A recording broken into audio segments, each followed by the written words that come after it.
নিচের দেওয়া ভিডিওটি দেখে আপনারা এতক্ষণে বুঝতে পেরেছেন যে প্রধানমন্ত্রী নরেন্দ্র মোদী যার মাথায় হাত রাখলেন তিনি হলেন আমাদের রাজ্যের সম্পদ, আমাদের দেশের সম্পদ। আর.জি. কর হসপিটালের অভয়া নামে একজন ডাক্তার ছিলেন, তার মা। যে অভয়াকে আর.জি. কর হসপিটালে বসে কিছু নরপিশাচের দল ধর্ষণ করে হত্যা করেছিল।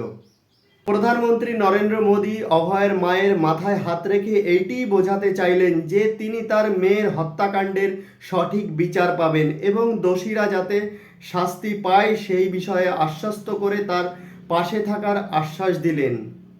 কিন্তু একবার ভাবুন তো, আমাদের রাজ্যের মুখ্যমন্ত্রী মমতা বন্দ্যোপাধ্যায় একজন মহিলা হয়েও একজন মহিলার পাশে এসে তাকে সহানুভূতি দেখাতে পারলেন না যে তিনি তার মেয়ের হত্যাকাণ্ডের সঠিক বিচার পাবে।